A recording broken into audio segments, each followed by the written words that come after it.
What is up and how's it going? Welcome back to another episode of the Noble Steady Sorta Sports Talk. We got week 14 against the spread betting. We're coming a little earlier this week. These are brand new lines that just came out today. We have to speed this up a little bit because our buddy Shane will not be here at a normal time. But he's joining us today for Against the Spread picks. Shane, how you doing today, buddy? How's it going, brother? Going good, going good. Joey, here as always. How you doing, buddy? Oh, man. This has been a weekend. Sports-wise, it's crazy. You got college football playoff is 1 week away from being fully announced. You got the NFL is as crazy as it's ever been. The Bills, the first team of the season to clinch the division. So, yeah, we're rocking and rolling. We are. I mean, it's crazy too. We got a snow game actually too, which was wild to see. Oh my God, that was so beautiful. It was. And then we saw the first time I've ever had a quarterback also throw and catch a touchdown on the same play. Pretty fantastic. Scored fantasy football wise. It was a fun game, fun weekend of football. That's for sure. Monday night, not so much. Jared Judy, you have crushed my dreams and also probably crushed my playoff hopes in one league. So I hope you're happy. Did you get double points for Allen for that touchdown? Yes, I did. That way? It settled that way. It was a 12-point play.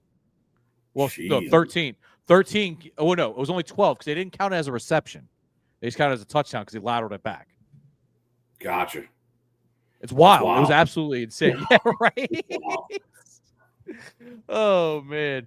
For those who don't know, we'll just get into it right now. It was a pass. I forget what down it was, but Josh Allen throws a pass out to Amari Cooper, and he's getting tackled, but Cooper just happens to be there. Allen just happens to be there, and he pitches it back to Allen. Allen just runs it into an end zone. And I'm pretty sure everybody that had some kind of stake in fantasy football was like, okay, how's that scored? Like, I need to know how's that scored right now. So that was absolutely crazy. But let's continue with the recap. Last week, boys, we had a pretty good week. I will say, none of us. Look, anytime we're not losing is a good week. I know Shane's making a face right here. Since he's making that face, Shane is the only one of us that didn't get over into the win category this week, but against the spread. But he did go 8-8. So to me, that's a win, right? Like, you didn't lose any money, may not made any, but you still even, right? I'll take it. Yeah, exactly. And then Joey, nipping right at my heels at 10-6. Man, Joe, you had some good picks this week. Man, I tell you what, so to go back before last episode, I did the Thanksgiving parlay where I did all the over-unders and the spread, and I'm sure I brought this up the other day, but it finally has hit me. If the Chicago Bears don't forget how to tell time at the end of that game and at least kick a field goal and that game goes to overtime and somebody scores, I win my Thanksgiving Day parlay. That's the only thing that didn't hit was the over. So it may have been a good week for me against the spread, but no, that still stings. Well, that explains it. That must be what must have been the nail in the coffin for Matt Eberflus, who was let go by the Chicago Bears. Some say he's still standing at Soldier Field trying to decide whether or not to take a timeout. Dude, I will say, though. Tyler, I don't know if you saw, it got reported today, Cliff Kingsbury is the top candidate for the Bears head coaching job. That, to me, if I'm Cliff Kingsbury, I'm making them pay me so much money. So much money. Be like, y'all could have had me as offensive coordinator, and y'all could have had me at this price. Y'all rejected me. So they're doing the whole song and dance of the interim coach is going to get a shot, and then Ben Johnson, Aaron Glenn, him, and there's one other. Mike Vrabel are all in consideration, but Cliff Kingsbury is the top choice. I feel like they just took the Saints list and said, okay, we want those guys. Well, let's call it what it is. Everybody's list is the same right now, right? At least what the media is going to get. If I'm them, you have to go offensive coach, right? Like, Kingsbury makes a ton of sense because he's worked with Caleb before. If I'm them, I'm throwing everything, the kitchen sink and the back porch at Ben Johnson to try to get him to come to Chicago. He's done it, especially if the Lions going to win a Super Bowl. Like you take away their offensive genius coach, you bring it into your building, and hopefully that rubs off on your team as well. So, but man, it's just you think he wants to stay? You think Ben Johnson wants to stay in the division? Put it this way, the Bears' job. I mean, look, say what you will about Caleb Williams, having the number 1 overall pick is still very attractive as a quarterback. It's still very attractive, right? Rookie contract. You got a GM who's clearly going to be aggressive.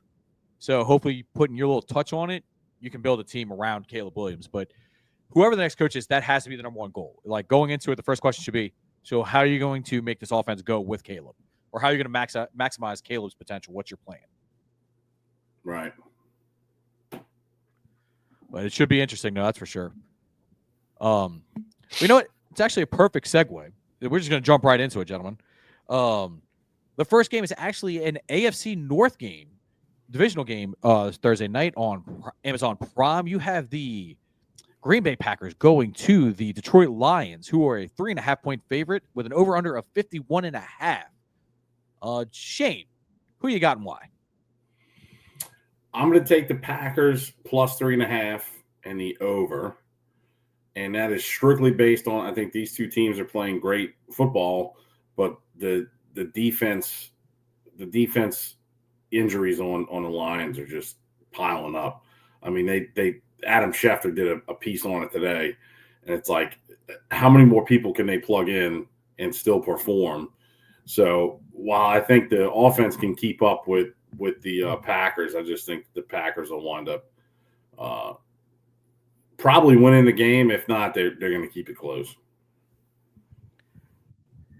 Yeah, I agree with you, Shane. I think the injuries are eventually going to catch up. Jordan Love has had some turnover issues, but I think it's going to come down to whoever has the ball last, which means that this game is going to be within 3 points. So I'll take that all day, and I'm always going to. And on the divisional game, it's always close.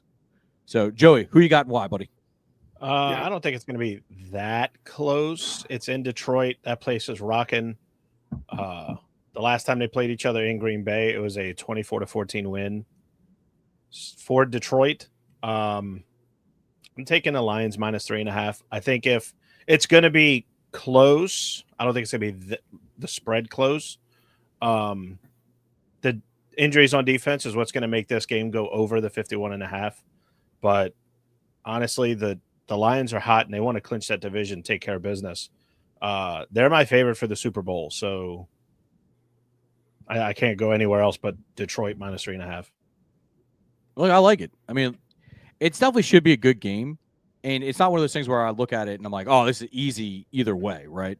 I actually had to do some thinking on this one, so I could definitely see this game being a 7-point game. It's just I feel like it's just going to be a dogfight.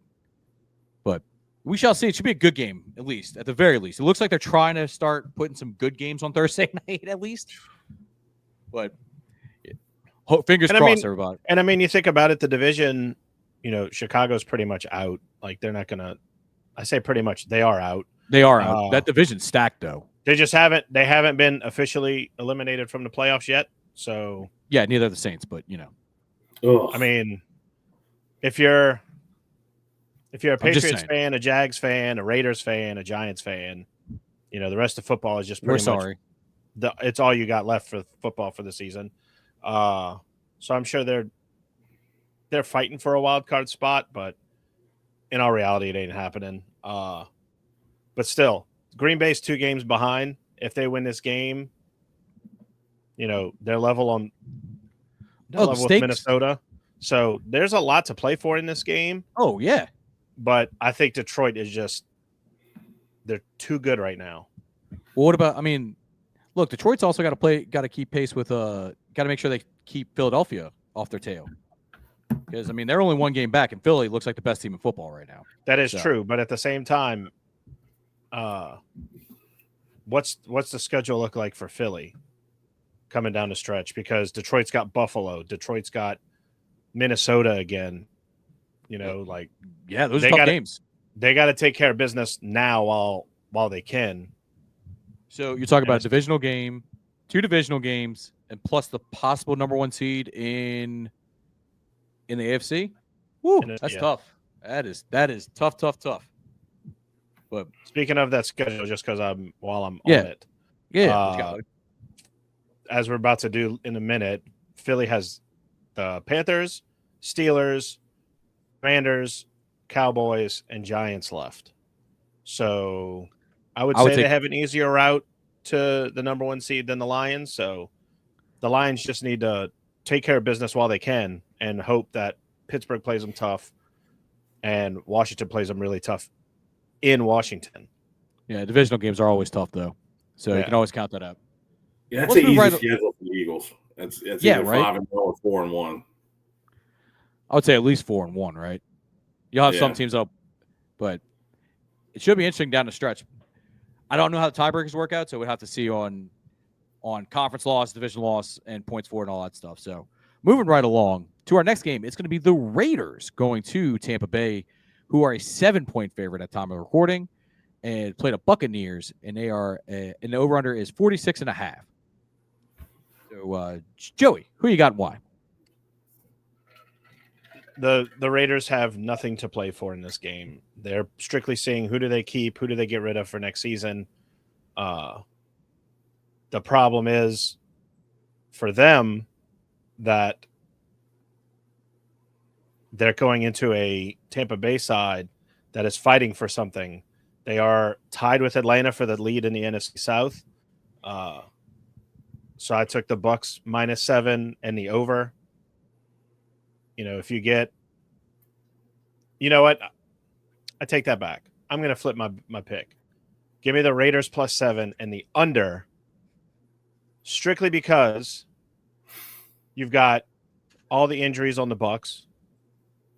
You don't have your leading pass rusher. Your leading passer is questionable. Your leading receiver is his ankle in 8 different directions. So it's going to be a struggle for the Bucs.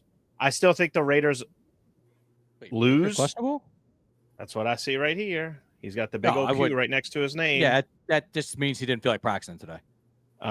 Soreness after being cleated in the back of his right leg. So yeah, he didn't feel like practicing today. He's fine. I'll take too much of I'll take the Raiders +7, but the under. Okay, well, since you had a live look at my. Listen, I don't care about this game. Well, yeah, I don't know if you can tell. Clearly, okay? Yeah, no, I could, yeah. It's anyway. I was gonna jump to Shane since y'all both had the same pick, but I guess I'll go next and show a switch mid-show. Yeah, I also took the Raiders 7.5. I mean 7 as well. I took the over. You always look. Baker always plays his best when he's kind of as an underdog. Not counting the Giants game, that was just a dumpster fire of a team at that point. But I feel like the Raiders will keep it close enough, and 7's a huge number in the NFL. So, Shane, why don't you tell us why you were going to stick with the Bucs this time? Unless you're going to change. No, I don't change. I'm sticking with the better team. I think, like you said, Baker's fine. They might just get a little rest. They're going to run away from Crosby with Irving and White, and I just think that while the Raiders' offense did look pretty well under O'Connell, they moved the ball. They still make mistakes, and I still think that the Bucs can beat them by over 7 points. I think they could beat them by 10 plus. So I'm going to stick with the Bucs. I'd be curious to see what you think. Do you think Antonio Pierce is one and done as the Raiders coach? Yes. Just the way that the whole Devontae Adams thing was handled. You can't have your head coach going on Instagram and playing games like that. Like, come on, bro. You're a head coach. You're the face of the organization. He's not a player anymore. Yeah. Exactly. I think he may have just not been ready for the head coaching job yet. I think there's still potential there. I just don't see there wasn't enough like growth, right? It just seemed like they've just kind of backtracked from the progress they made last season. So it's not a good look for them to go one and done. I just think that's the route they're going to go. Joey, what you got on that one? When he got hired as the coach, you had that feeling of the only way he's going to keep that job the next year is if they go to the playoffs. But the problem is that team was not set up for the playoffs. I think he's going to get one more year, but with the possibility of being fired midseason, I agree that's not the way you handle the Devontae trade with going on Instagram. But it's, when he came out against McDaniels and was like, hey, went against the Patriot way, which for some reason they still think is going to work everywhere else. It's just bad teams that do that. That's where you look at the situation back then, and it's like, oh yeah, he's the guy. Like, he has to be the guy. This year is just so rocky. It's just so rocky in Vegas, and I feel like silver and black in Oakland and in Vegas and in LA, except for the times they won the Super Bowl, it's that team has always been like snake bitten. I guess the real question is to add to your question, Shane, is do you want Pierce to be the coach when you draft a new quarterback? Like, do you want him to be that voice right away? Or do you run the risk of having like a Matt Eberflus? Be like, he had a good run, he closed it out, he saved his job. We're gonna take a quarterback high. He'll be in charge of development, but if it doesn't go right the first year, you fire him. I know this sounds crazy, but with Brady being part owner and Antonio Pierce being a former Giant, I think Brady would bounce him for Vrabel in a heartbeat and bring in a guy who can build the culture, who I think he got a tough break in Tennessee, and who's the only coach I've ever seen leave the Patriots organization who's looked really good. I was about to say, he's really the only one. Yeah, and he's a player's coach, and he's just going to build a winning mindset. I could see Brady just like jumping on and I could see Mark Davis letting him do it. So, I mean, clearly, because Mark Davis is be like, yeah, y'all make decisions. I'm just going to take the money. Okay. Like, it's really what you kind of have to do, right? But do we have they also else? could do the Deion thing. That organization's wild. If they get high enough pick, they could try to do the package deal for Shador and Deion. I don't know if Deion leaves now, though. I know, like, he's still recruiting, like he's going to be back. So, I mean, I look, never say never. I mean, I feel like he did that. I feel like he did that at Jackson State. He did until he knew he was going to Colorado. He was doing that at Jackson State. Well, I mean, yeah, I kind of agree with Shane there that you kind of have to do that. I don't catch that vibe from him. I really think he's. Plus, with how easy it is for these kids to just be like, "Oh, my coach left. I'm gonna hit the portal, go somewhere else." I don't know, man. We'll see what happens. I just don't know. I don't get that vibe from him anymore that he's wanting to make that jump to the NFL right now. But we'll see.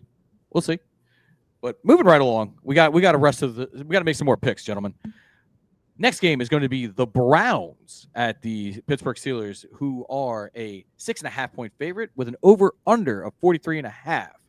I'll take this one first. I'm going with the Steelers 6.5 over, and the over the Browns. Over.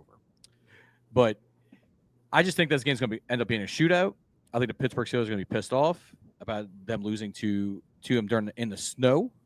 Jameis Winston's, of course, is going to put up some yardage, put up some points, but at the end of the day, he'll end up throwing that dagger that just kills his team with a pick six or just a costly turnover. So I like Pittsburgh. I think it's going to be more than a touchdown, and give me the over on this one. Joey, who you got and why?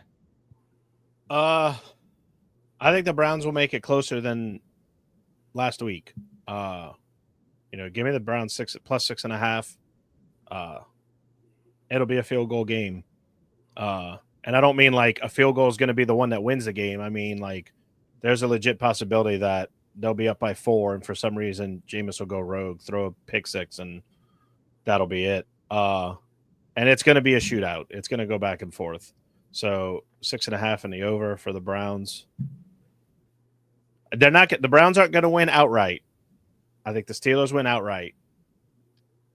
but the Browns will cover. That's fair, man. That's fair. So, Shane, where's your head at on this one? This is a tough one for me because I don't like either team. I'm not a Jameis fan, and I'm not a Russell Wilson fan, but Russell Wilson obviously proved me wrong last week. I just think that he's inconsistent in Russell Wilson. I think that Jameis is going to keep the game close. So I don't feel great about it, but I took the Browns with the points just because I feel like these divisional games are closer, like Joey said, like a field goal type game. So I took the points and the over. I still think each team can easily score over 24 points. Fair enough. Special added question for this one. How many unsportsmanlike conduct penalties does George Pickens get? The over-under's at 1.5. 5. Over. He'll get over. Over. All right. Yeah. Especially after He's his a comments. lunatic. Dude, he is literally, like somebody said in our group text, NFL young boy. He is literally NFL young boy. Dude, he's wild. I mean, you had to see this coming, though, from his draft day photo, the way he was like standing at his TV looking at it. Oh, man. He is the wild. Draymond Green of the NFL. He starts kicking people in the groin. I'll completely agree with you. And that's a whole nother subject we can jump down a rabbit hole on that dude. Yeah. But it should be interesting. Look, the Browns are at least fun to watch now, which we couldn't say a few weeks ago when Watson was the quarterback. But man, Jameis, good Lord, man. The highs are great, but the lows are so low. Yeah, he's rough. So he is rough. Any other thoughts on this game, gentlemen? No? All right. Speaking of rough, You kind of broke up. how about the Jags and the Titans? Oh, man. Okay. By far, the hardest game for me to, like, one of the harder games for me to pick, just because that point total, just because I'm like, but yeah, I could totally see the Jags keeping it within 3, though. I'm just going to go with the fact that the Titans have a slightly better defense. I don't know, man. Will Levis has been throwing it to Westbrook. I'm not going to say his entire freaking name, but he's got 8 touchdowns, which I heard today was just nuts compared to the rest of the league. He's like 3rd in touchdown receptions. So yeah, I'm going to go Tennessee and under here because why not? I don't know. Shane, who you got? I mean, I went Tennessee in the under. I didn't feel great about it because I feel like Mac Jones could look like he was moving the ball at the end of that game, and he did save your Jags Backdoor +3.5. cover, baby. But I'm going with the better of 2 terrible teams, in my opinion. Yeah, I mean, it's essentially what I did. And I'm like, okay, cool. But, like, it wouldn't shock me at all if the Jacksonville Jaguars won by a touchdown just because it's 2 bad teams. I feel like we're picking, like, between the lighthouse for the blind and, like, like, I don't know, De La Salle. I mean, essentially. I mean, Joey, which one of these juggernauts are you taking? It's going to rain. It's going to be in the 50s. Even better. The wind's going to be around 7, probably gusting to 13, 15 miles an hour because I'm looking at the weather report right now. Because that is literally what this game is going to come to because both teams suck enough to where the quarterback play in this game is not going to help anything. So you're taking Mother Nature is what you're saying? Yes. Titans Okay. minus 3.5 in the under. It's going to be like 12 to 15 is going to be the final score. Okay. I got to say, Joey's weather preparation for these shows I is appreciate unrivaled. It's unrivaled. We start calling him Jim Cantori over there, huh? Get Yeah. wind blowing in the background. Yeah, but and the difference hold on is to the where pole. I'm at doesn't necessarily mean a hurricane's going to hit that spot. That's very true. But it means knowledge is about to be dropped. Oh, There it is. Just wait till we get to the next game in Philly. So, yeah, moving right along, we got the Carolina Panthers going to Philadelphia to face the Eagles, and the Eagles are a 12.5-point favorite at time of recording with an over-under of 45.5. And I'm personally going to say, guys, I could have sworn when I was typing up the show doc that I was going to be the only one to take the Panthers at plus 12.5. You know, I could have sworn y'all would be like, I'm going to run all over them. Because, look, that thought crossed my mind, but 12.5 points is a lot of points. And Carolina, I hate to say it, somehow, some way, has been playing better. Bryce Young looks competent. I'm not going to say he looks like he looks like a number 1 overall pick. He looks like an okay starter. But, I mean, look, they had a report that came out and said that they're probably going to roll with him next year as a starter. And I don't blame them. You got to see at least what you got when you traded all this stuff for him. But, yeah, I'm going Panthers 12.5. I think that Philly's going to try to run the ball this game. And what does that do? That shortens the clock. And I think Carolina has shown enough ability to keep things close. I mean, look what they did with the Chiefs. I mean, taking the Bucs to freaking overtime in a game they should have won if Chuba Hubbard doesn't fumble. So we're talking about a team that's on that's won 3 out of the last 4 instead of going 2-2 the last 4. So give me the Panthers 12.5, and I'm going to take the under just because I feel like this game's going to be kind of sloppy towards the end of it. Shane, who you got? I'm also going Panthers 12.5. I am going over. I just think that the Panthers offense has been moving the ball a lot better, minus the mistakes. I think the Eagles offense is just like a well-oiled machine. So I just don't see how they both don't score over 24 points each. You know, this game could easily be 31-35, 35-28. I think the Panthers will keep it respectable, which is why I took the 12.5, but I think the Eagles win the game. Okay. I mean, I respect all that. I mean, if we're going with the trend, I agree with you that they should keep it within 12 and keep it respectable. Now, does that mean I could not see this game getting out of hand just because Philly breaks Saquon breaks 2 70-yard touchdown runs? Yeah, I can see that happening too. But you can't bank on that happening. Right. Borosiv, where's your head at on this one, buddy? So, I mean, I'm taking the Panthers plus 12.5. All right. Welcome to the club. It's going to be close to the line. I picked the under, but I want to just kind of throw some of the last 4 scores of the Panthers for you. The Saints, they won by 1. The Giants, they won by 3 in overtime. The Chiefs, they lost by 3. And then the Bucs, they lost by 3. It's going to be close. So this 12.5, I don't know where it came from. Considering the Chiefs are the best team out of those, and they only lost by 3, it's gonna be close.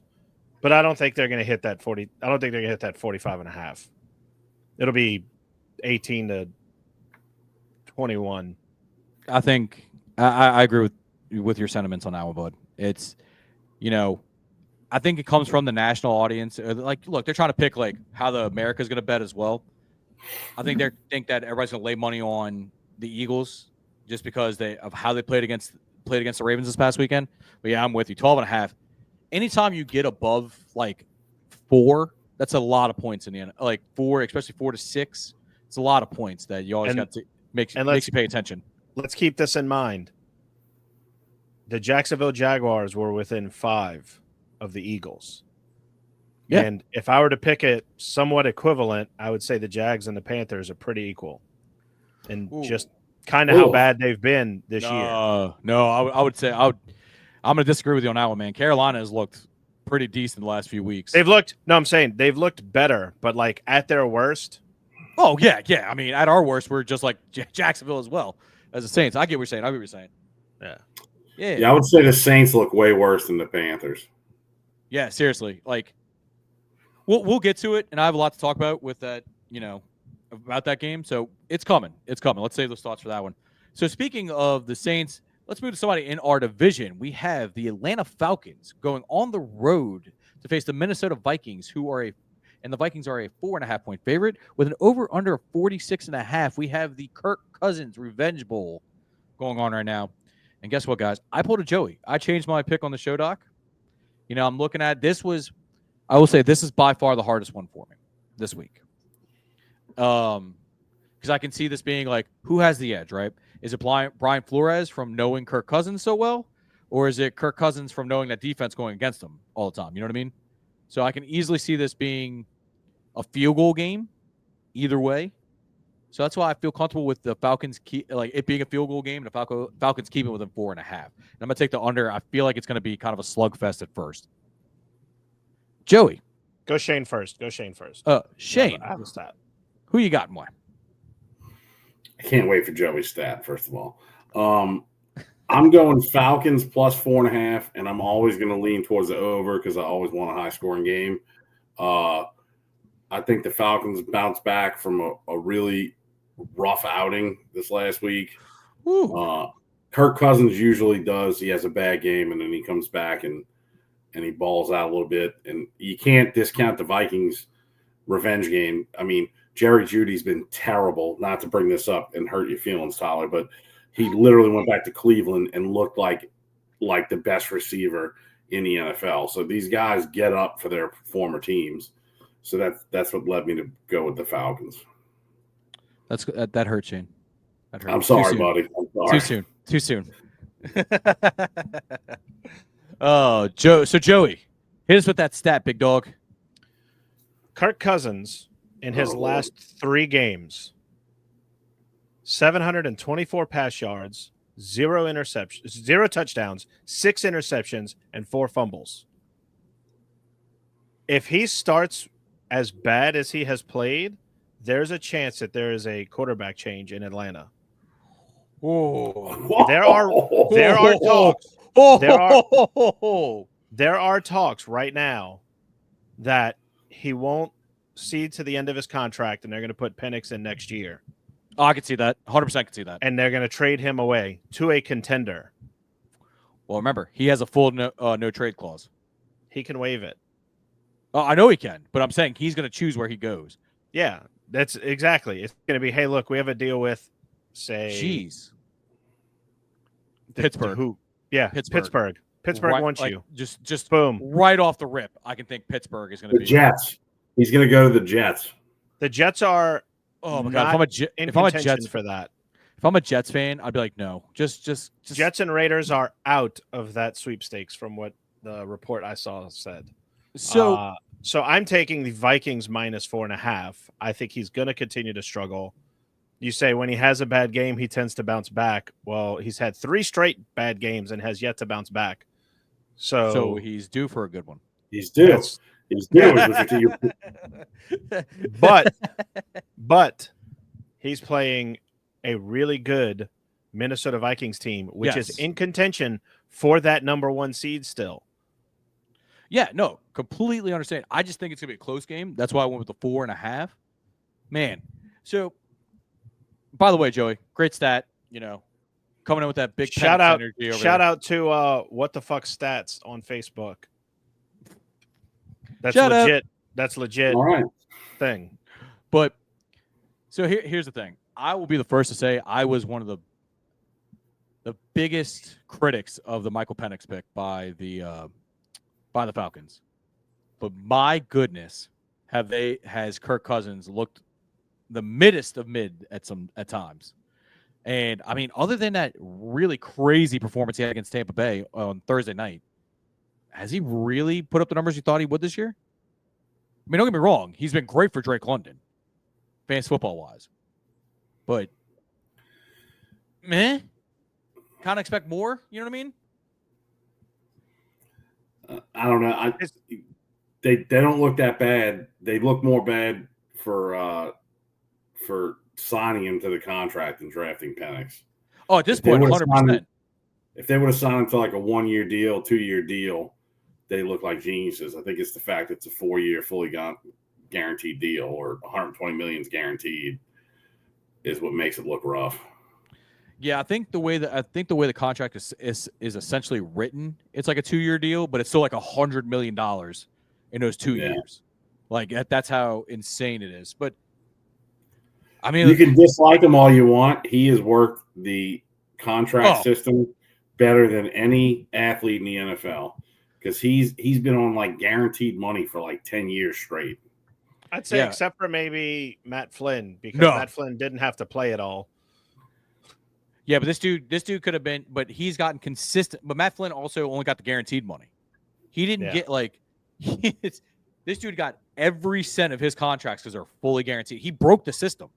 He literally screwed the Browns over when he signed that contract because they gave him that idea to sign Watson to that one. But anyway, let's get out of the weeds on the Falcons and stuff because I feel dirty just talking about it for that long.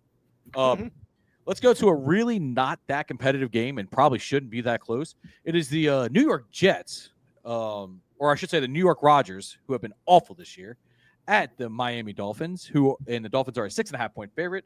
The over-under is 45.5. Look, I'm going to save everybody trouble. We all took the Dolphins 6.5. The Jets are a complete dumpster fire. Aaron Rodgers is saying he wants to play elsewhere next year. I mean, I think that's more of a him covering it up because they don't want him back next year. Why would you just cut bait? I mean, it's bad enough you became the Green Bay Packers of 2015 and y'all still suck. But it's just time to move on. Dolphins should win by at least 2 touchdowns in this game. Who wants to go next on that one? I'll take this.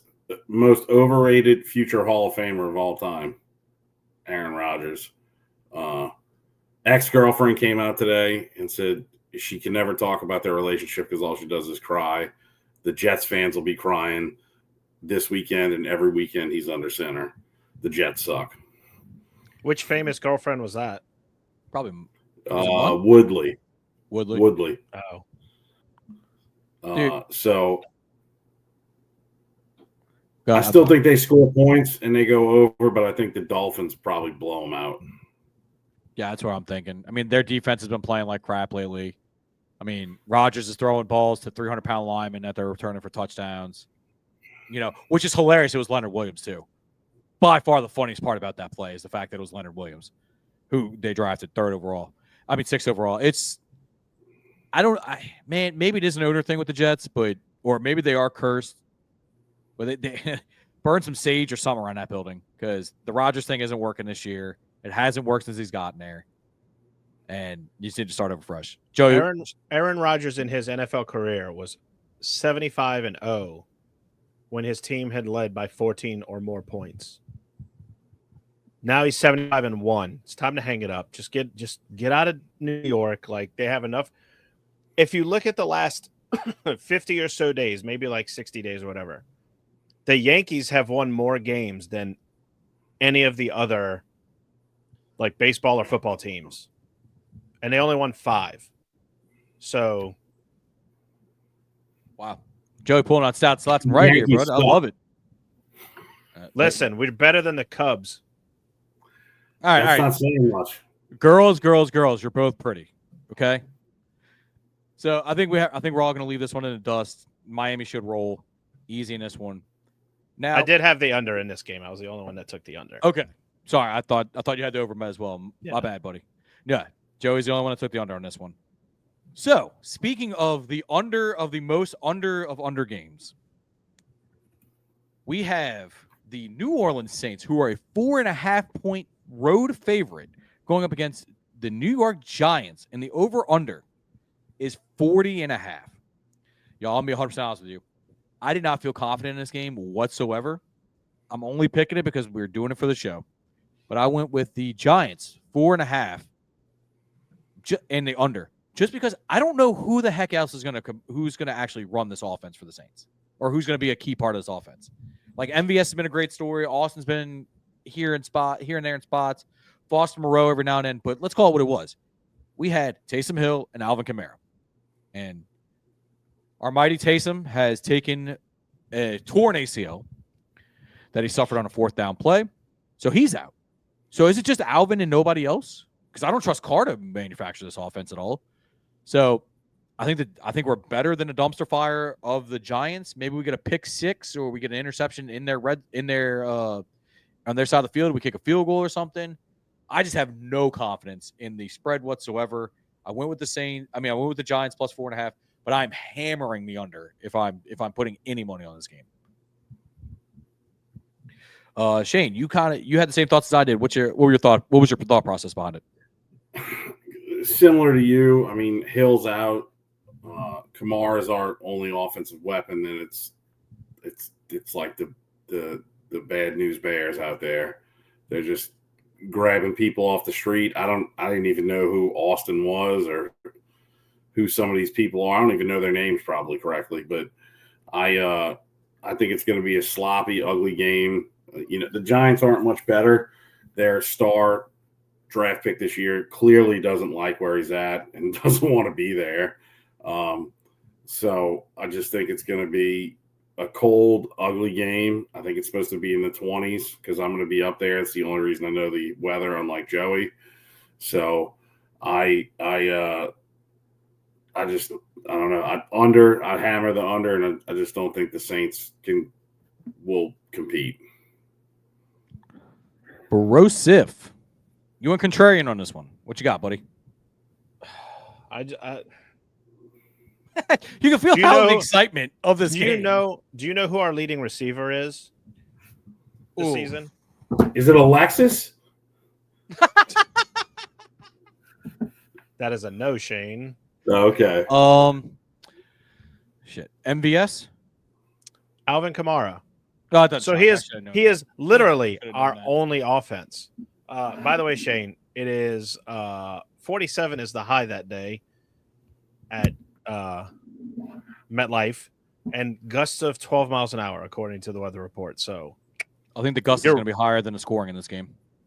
It's going to be 9-6. That's I was going to say, and the 9 isn't going to be a field goal. It's going to be a touchdown and a safety. More than likely, touchdown, missed extra point, than a field goal. If the run game takes over, I think the Saints have the edge on the run game. Alvin Kamara is better, so I think they win by 5, exactly 5, just 5. But it won't even come close to 40.5. No, I don't see how it does. Hell, the Saints might win 7-0 because who's the Giants quarterback? I mean, I'm assuming Drew Lock. I haven't seen anything about Drew Lock. Like Cutlet man over there. I mean, neither one of them's a starting quarterback in the NFL. I mean, Drew Lock didn't look like he knew how to play football last week, yet he's complaining in the locker room. Well, I thought I was going to be a starter. And when you get your change, you look like crap, dude. Like, what are we talking about here? Yeah. Anyway. But yes, Malik Neighbors. It's a game that's probably not going to be on my TV when it comes on. I'm a masochist. It'll probably be on my TV. Who are we kidding? Anyway, moving right along to some more fun games. We have the Seattle Seahawks going on the road in a divisional matchup against the Arizona Cardinals. The Cardinals are a 2.5-point favorite with an over-under of 44.5. Well, we're all pretty much in agreement on this one, except I can't pick an over-under. I'm going to say over on this one just because I can see both offenses going off. Man, this was another one that was really hard for me. I'm going to go with the Seahawks. It kind of seems like they're hitting their stride a little bit. And the Cardinals, I swear, I just can't get a handle on. I don't know how to pick or bet the Cardinals because just when I think I'm like, all right, they're actually a good team, they lay an egg. Or I'm like, all right, they're terrible. They come out and boat race somebody. So I think they're kind of falling in that range where they beat. Man, I don't know, to be honest with you. So I'm going to go with the Seahawks. I think they're hitting their stride now. They had a little bump in the road in midseason, and they're starting to get a little bit better. Seattle plus 2.5 and over. Shane, who you got? I'm going with the more consistent team. I think the Seahawks are more consistent than the Cardinals. I think there'll be a lot of points scored, but I think the Seahawks come out ahead. Big JSN game. I think he's going to tear him up over the middle. Man, shout out to him, man.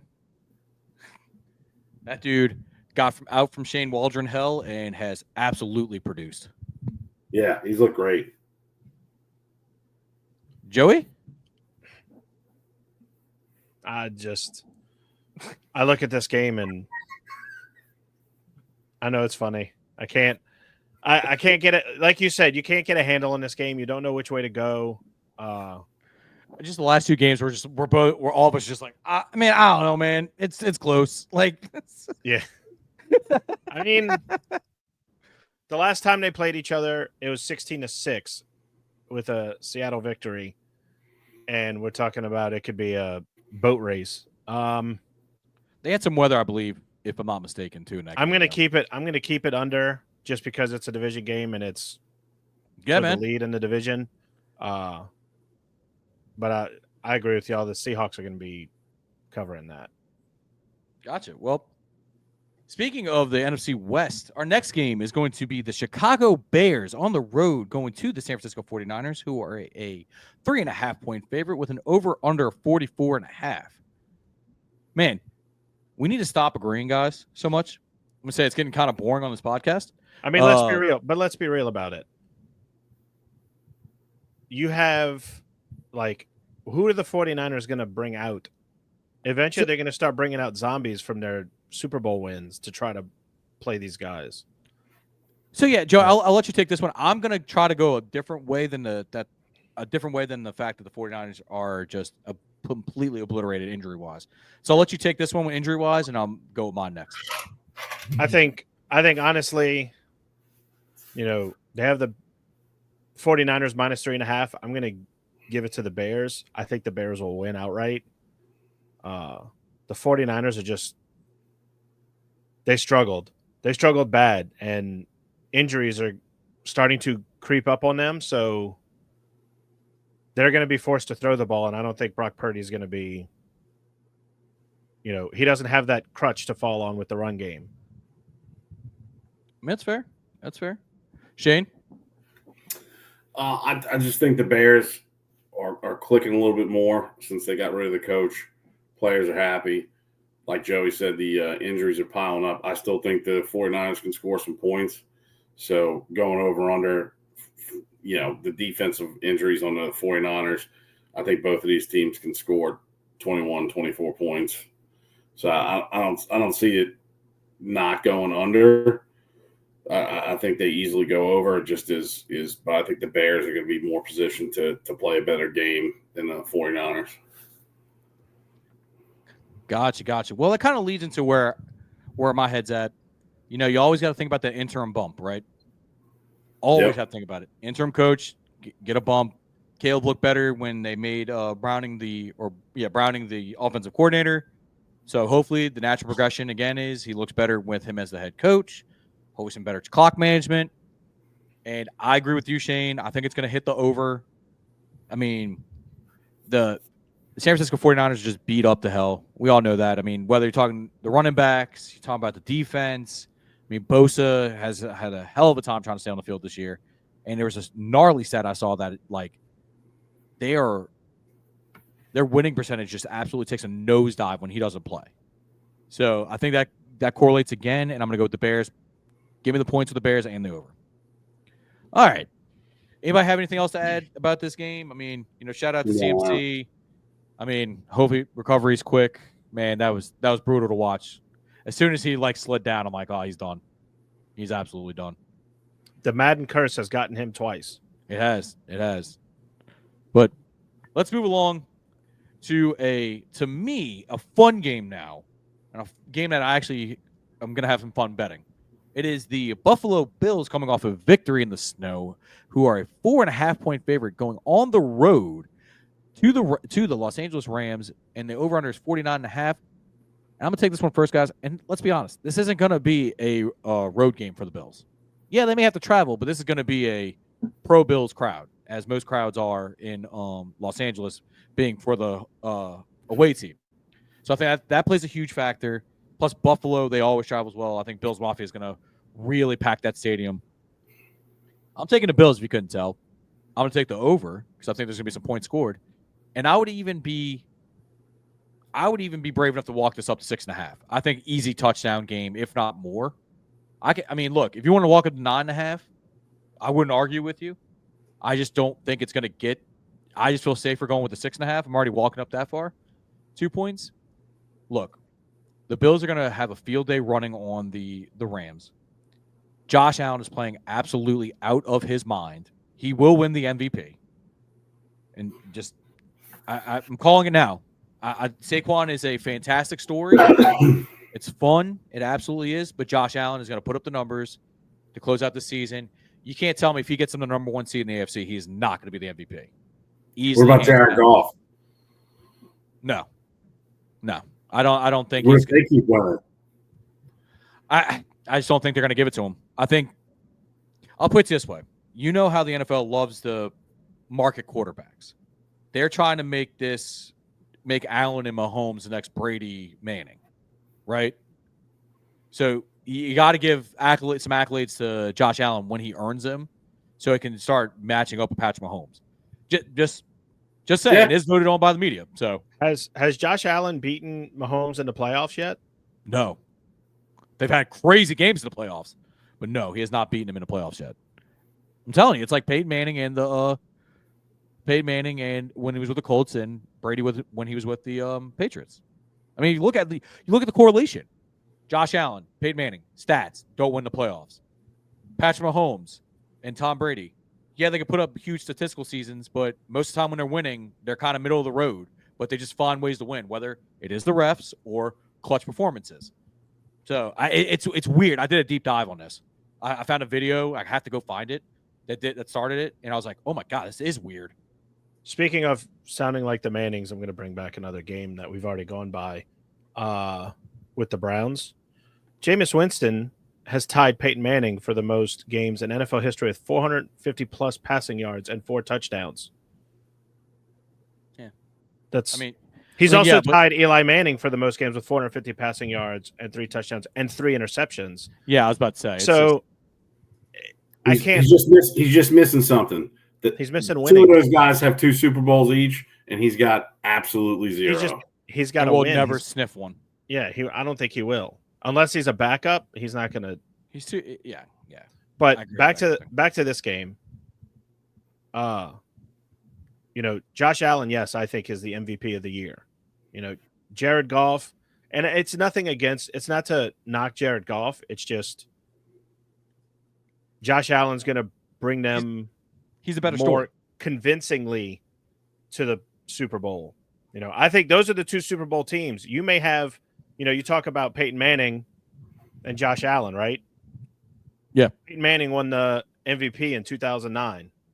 Who won the Super Bowl? No, I mean, it's Drew Brees. So you may have a Josh Allen, Jared Goff Super Bowl. I also think, if you think about it this way, right, and Shane brought up Jared Goff, I think another instance when you talk about Goff is I think more people look at it as, oh my gosh, look at all the talent around him. Like, you got Gibbs, you got Montgomery, you got Amon-Ra St. Brown, you got Laporta. Unfortunately, you do have a bust in Jameson Williamson in there as well. But, he does have to deal with that. That should give him some brownie points. He does have to deal with that bust. But anyway, I digress. I just think people look at the Josh Allen being like, oh my gosh, he's doing this after losing Stephon Diggs, doing this with less weapons and finding ways to win. I think that's just going to be the narrative. But I'll stop on this one. He continues to do more. well. He's got more weapons than Mahomes has got. I don't disagree with you there. I was just going one. Why would Mahomes be in it? If they love Mahomes so much, Mahomes is doing it with an aging Travis Kelce, and he throws it to random dudes every weekend. Well, a little bit's going to be fatigue. Let's call it what it is. A little bit's fatigue, and a little bit's also going to be the fact that they wanted to give it to somebody else. And he doesn't have the numbers. I also feel like the Chiefs win a lot of games on like last minute nonsense. Like, you have penalties that are called that are ticky-tack that you wouldn't call on a normal game. Just like that random luck that the Chiefs have had. That's how they've won some of their games. I don't think you have that with Buffalo this year. So just that alone, and Josh Allen is the favorite to me. But wouldn't it, if you had a tougher time winning, wouldn't it be you'd be the more valuable player to your team than the guy who had the easier time winning? That's kind of my point. If you're going to say Goff has all the talent, I mean, the Bills have way more talent offensively than the or at least more healthy talent than the Chiefs do. Yeah, like I said, I think it just goes into. I think it's more of the human element. Nobody wants to give he doesn't have the numbers this year, right? Like to justify putting him above other guys. Let's put it like this: like Lamar should be in the conversation, honestly, but he's lost too many games. The MVP always goes to probably the best QB on the best team, right? Or the best statistical quarterback that has like double-digit wins and not that many losses. Plus, let's put this out there: Buffalo won the game this regular season. That's true too. Okay. How often does the team that loses the head-to-head matchup get the MVP between the two? Well, to me, it's who wins at the end. Yeah, but I mean, when you're that's all the doing, Chiefs are worried about. I know honestly, like this is where it gets kind of weird because the NFL has their award ceremony the day before the Super Bowl, so they're taking into account the playoffs. But in all honesty, the MVP is the most valuable player of the regular season. I thought that voting was done at the end of the regular season. Mm-mm. Oh, okay. NFL honors is. No, I understand that. No, I understand that. No, I'm talking about the voting process closes before they at the end of the season. I could be completely wrong. I'll fact check that for you. Yeah, but yeah, I mean, it's a great discussion for it. I mean, look. There's no right or wrong answer here, and when you add the human element in there, it makes it hard to fully make a firm argument to definitively. But I will say, if you're just going by betting odds right now, Josh Allen's like negative 250 last time I saw. And the next closest is Saquon at like plus 500. So that's kind of where you're seeing the national narrative going is towards Josh Allen. Gotcha. Yeah, I mean, great points though, Shane. I'll give you that one, man. Like, I don't disagree with you. I mean, this is a league that gave Aaron Rodgers the MVP like 4 times, and I think there was cases that you could clearly be made that he wasn't it. Shane, when he retires, okay, we're gonna have just a full career retrospective episode, and we'll make the full determination on yay or nay, overrated, underrated. I mean, I know we both have our biases, but I think if we sit down and actually do a full career breakdown, we can objectively come up and decide if he's overrated or not. Because I'm in the camp that I think he is overrated as well. Yeah, I want to pull the stats of people like Trent Dilfer and Brad Johnson who've also won 1 Super Bowl, and like look, I'd like to deep dive this thing because I don't get it. I don't see it. Arm strength, right? I mean, if that's the case, Stafford has just as strong arm as him. Are we putting Stafford in the same category as him? Man, damn, I don't want to go like. We can save this for another day. We gotta save this for another day. That's another hour episode right there. So so Shane, I just want to confirm. I just want to confirm before we go any further, because we're gonna move to the next thing and we're gonna forget about it. According to CBS Sports, the voting for each award is done before the playoffs start, with the winners being announced the Thursday before the Super Bowl. Okay, so end of the season, right? Yeah. So it does. Yeah. But so it doesn't take here's where it's different. It used to be they could only put 1 name down. Now they could put 5 names down. Their top 5. So hypothetically,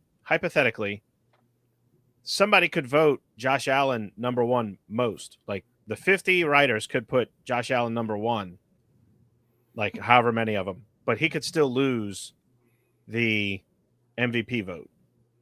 Yeah, it's like the Heisman vote. Yeah. Yeah, you vote 1, 2, 3, 4, 5, and they just do the points out that way. Yeah, no, all right, that makes sense. So, but Shane, you didn't give us your pick for this game, buddy. Who are you going with? Bills in the over. I think if the Rams can only score 21 points on the Saints, I think the Bills will outshoot them. Fair enough. So let's move right along. We got 2 more games, gentlemen.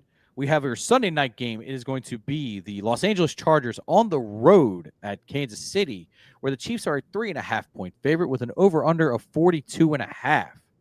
So I'll let y'all take this one first since y'all seem to be colluding on this one. Joey, who you got and why? I mean, it's the Chiefs. The Chiefs are going to win this game by some kind of backdoor miracle. And as they have done for some of their games this season. And it seems like every time there's a game on national TV that's like the only game going on and it's the Chiefs involved, they've had some kind of controversy that ends the game. It'll come down to the last drive because it's a division game. And I got the Chiefs -3.5, and the over. All right, Shane O'Mac, where you at on that one, buddy? I don't think it's going to be as close. I just think the Chargers looked a little rough. I mean, they were moving the ball. They couldn't score. I think they're missing Dobbins a little bit in that offense. Gus Edwards doesn't catch the ball. He just runs. So I think they're missing a little bit of their offense. So where I think they'll still score points, and I think they can get to that over in that game. I think the Chiefs at home just have such a more competitive advantage that I think they'll get it together this week and beat them, especially in prime time. Fair enough. I mean, let's just remember, this is a team that was a double-digit point favorite against the Las Vegas Raiders. So, just saying. So, if that didn't give you the hint, audience, I'm going with the Chargers +3.5 and the under. I think it's going to be a dirty game. The Chargers are going to do their best to dirty this one up. The Chiefs' defense has not looked that great recently. The Chargers have secondaries looked fantastic this season. I know I'm a little concerned about the offense without Dobbins in it. And good Lord, in the year of our Lord 2024, who would have thought we'd be talking about J.K. Dobbins as a key piece of an offense? But they did look a little rough without him. But I think that Harbaugh and his pleated khakis will find a way to slow down this offense and keep it close. I think the Chiefs and the refs still win, but they'll keep it within 3. And I'm going to go with the under on that one. I'd say this being a 17-14 type of game. So, in our final game, probably the most perplexing team this year, the Cincinnati Bengals, who are a 5.5-point road favorite, are going on the road to face the Dallas Cowboys. And the over-under is 49.5. I'll take this one. I'm going to go with the Bengals one more time. It's got to work one time for me. It just has to one time. Look, there's going to be no defense involved in this game. The only thing that concerns me is that Micah Parsons may be an issue for the Cincinnati line. I expect a shootout, and I'm going to go with the true starting quarterback and bank that over prevails. I mean, don't get me wrong, though. Dallas has looked better. Cooper Rush has looked competent at times. And then look at Rico Dowdle starting to show up too. But all that's being said, I'm taking the Bengals 5.5 and the over. Joey, who you got? So another one of my crazy stats for you that involves this game. The Bengals have scored 33 or more points 6 times this season. They are 2-4 in those games. The rest of the NFL is 52-1. This game is going to go over the 49.5, and they're both going to score over 33, but the Cowboys are going to get that 5.5 to cover. So just so I'm getting it straight. You're saying the 5.5. Yeah. Cowboys are going to win by 5.5. I didn't mean cover. cover. Okay. Joey switched it around completely on us. Okay. The Cowboys are going to be 5.5. Take the Cowboys -5.5 and the over. Fair enough. All righty. Wasn't expecting that one. Shane, who you got and why? I think both teams are terrible right now. They're not playing great ball. I think Cowboys will cover. I think it'll be a close game. The Bengals could probably still win. And where I'd love to go over, I just don't see the team's offensive moving the ball as well. So not a game I'm excited to watch. I had a lot of fantasy implications on these teams, and they've kind of hung me out to dry this year. Oof. Yeah, I mean, it's not going to be a fun game to watch especially with both teams trending. I mean, pretty much out of the playoffs. You know, speaking of playoffs, I saw a fun stat today that the 49ers have a 9% chance of making the playoffs. That is equal to the Dallas Cowboys,